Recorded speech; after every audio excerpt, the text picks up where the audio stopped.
100.5.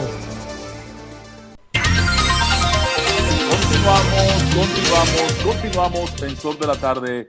Pedro, permíteme saludar a una amiga de todos ustedes, creo que de Aníbal también.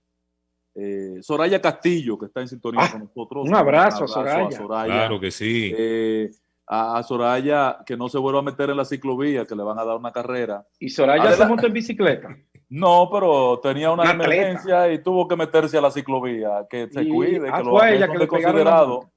Soraya, un abrazo, una compañera de trabajo nuestra durante muchos años, una mujer inteligente, buena, hermosísima, para deleite de su esposo. Un abrazo para ambos y una gran profesional. Miren, señores, el día de hoy es viernes, una tarde que pinta lluviosa. Pinta de romo. No, está bien. Pinta de un vino. Ya mi esposa me puso hora para llegar incluso. Mira, jóvenes, país. La reforma constitucional que fue anunciada en el discurso de rendición de cuentas, yo he tratado de buscarle el porqué, de buscarle un sentido, un significado a ese anuncio en ese escenario por parte del presidente Luis Abinader. Pero a la vez he tratado y le he dado vueltas y vueltas a mi cabeza para entender qué hay detrás de ese anuncio. ¿Cuál podría ser la motivación real de traer por los moños un tema que es odiosísimo? Un tema que la gente de escucharlo ya como que le repugna porque le huele a me reformo la Constitución para quedarme, reformo la Constitución para tener el control de todo, reformo la Constitución por esto, reformo la Constitución por muchísimas cosas que para la gente cuando se da en procesos electorales o previo a la entrega de un gobierno, la gente le ha repudiado y le repugna grandemente escuchar ese término, y Luis Abinader se despacha con esto con apenas 12 años. No es para reelección de él, porque Luis Abinader no tiene necesidad de reformar la Constitución, porque la Carta Magna le permite a él repostularse o presentarse a una repostulación que lo decidirá el pueblo de acuerdo a cómo él le vaya en su gobierno y si su partido no tiene objeción. Si no aparece en 250 Ramón Alburquerque, que ya declararon una guerra abierta al gobierno del presidente Abinader, pues él no tendría mayores... Ramón no declaró una guerra. Perdóname, Pedro, que te interrumpa, porque yo soy un canchanchan full de Ramón y no voy a permitirte eso. Él declaró hoy su proyecto presidencial para el 24. Bueno, léete un mensajito que yo puse ahí y todos los Twitter de Ramón desde hace 12 meses y tú verás si es una guerra o qué es. Si es oposición dentro del mismo partido o si es religión disfrazada o si es la ley islámica, tú podrás ahí definir. Léelo, dale seguimiento y hazte una secuencia lógica de ello y tú después el lunes, martes o miércoles, cuando tú termines, si termina, me dirá de qué se trata. Entonces, ¿qué es lo que tiene el gobierno ahora mismo que reformar y presentar al Congreso Nacional? Hermano, la presión que el gobierno tiene con un déficit de 5% del PIB, que representan 250 millones de pesos, 250.000 millones de pesos que el gobierno necesita, porque hay que ser justo, el gobierno los necesita para pagar la deuda, para las obras de inversión, para los gastos de capital y para todas estas cosas que se utiliza el dinero desde el gobierno. Es una reforma fiscal, pero ¿qué pasa? Eso es un caramelo envenenado. Porque no es verdad, aunque el presidente Abinader lo anunció el pasado miércoles, de que la reforma vendrá para disminuir impuestos. Esa cosa yo creo que él se equivocó. Yo creo que a él ahí como que el subconsciente lo traicionó y el deseo de que el pueblo dominicano tenga una reducción de impuestos que él tiene, se pudiera materializar en una reforma. Yo creo que él se equivocó del concepto porque no hay reforma fiscal que venga para disminuir impuestos, porque lo que el gobierno necesita es recaudar más dinero y la única vía que tienen los gobiernos para recaudar es con la vía impositiva, con impuestos. Eliminando, iríamos en retroceso. Entonces, ese anuncio a mí me tiene con dolor de cabeza. Voy a ser sincero. ¿Por qué? Porque ya uno ha ido aprendiendo muchos trucos de la política, muchos trucos de los gobernantes y aquello de que desde el poder se hace no lo que debe hacerse, sino lo que conviene al momento. Y usted dirá, ¿lo que conviene al momento? Sí, lo que conviene al momento. Existe lo que se denomina el riesgo calculado en contabilidad y en economía. Entonces, ¿qué elocubro yo que puede este anuncio significar para la República Dominicana, para el sistema de partidos políticos y para el propio país? Bueno, primero, que para el presidente Abinader pasar una reforma fiscal en el Congreso Nacional necesitaría del apoyo de la oposición. ¿Y quiénes son la oposición real y verdadera en el Congreso Nacional? La Fuerza del Pueblo y el Partido de la Liberación Dominicana. La Fuerza del Pueblo en el Senado, que tiene 8 senadores, segunda mayoría, y el Partido de la Liberación Dominicana en la Cámara de Diputados, que tiene mayoría. O sea, mayoría en la oposición, ¿verdad? Fuerza del Pueblo tiene 17 diputados en la Cámara de Diputados. Entonces, ¿qué podría negociar el presidente Luis Abinader? Estoy construyendo un escenario. Estoy tratando de buscarle una respuesta lógica.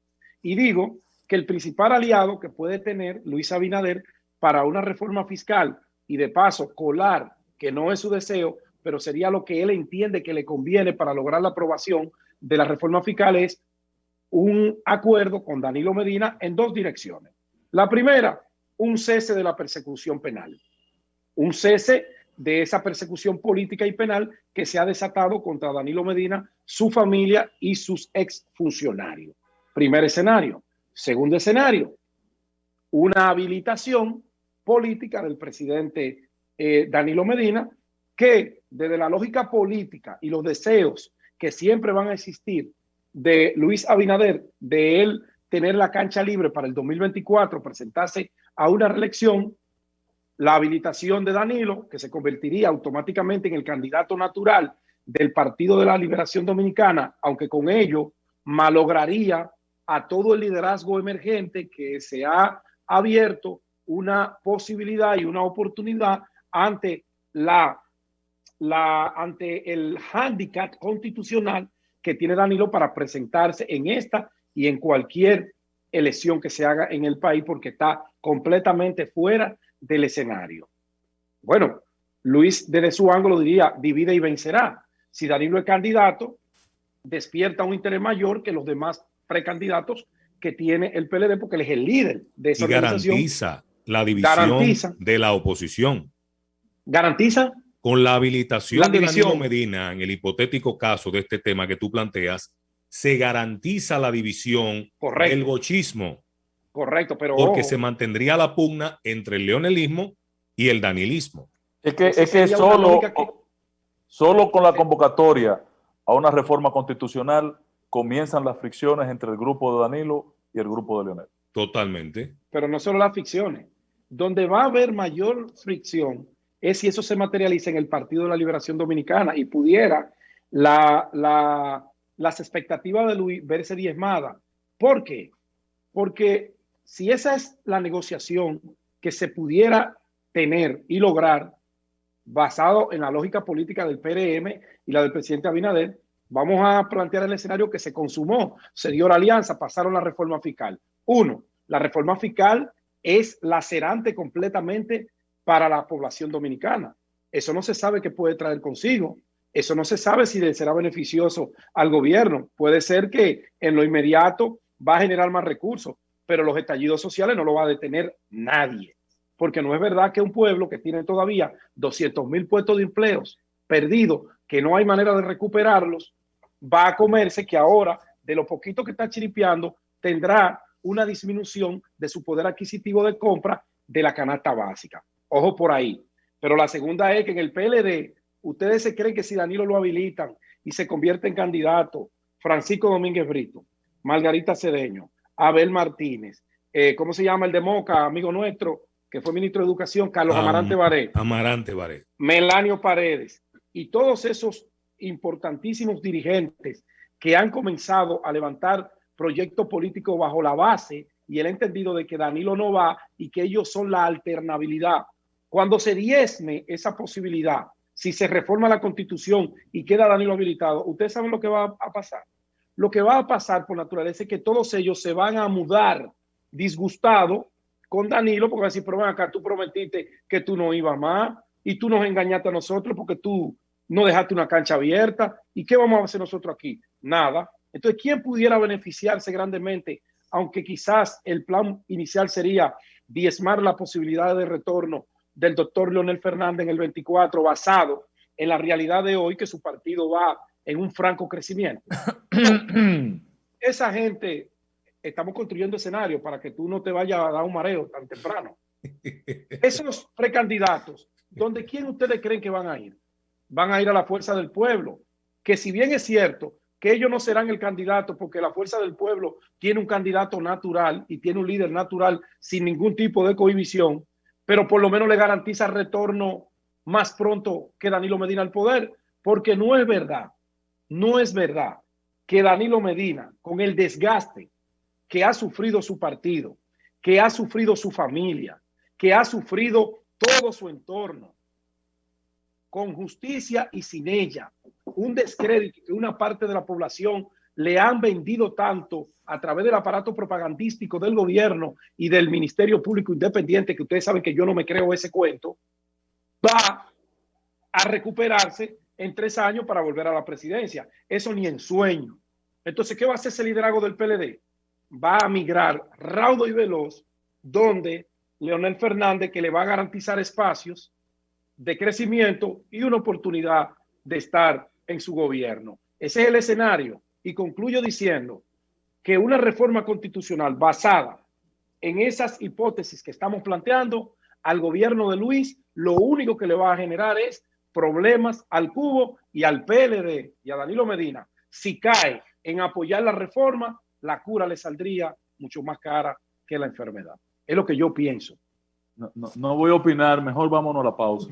Tú puedes.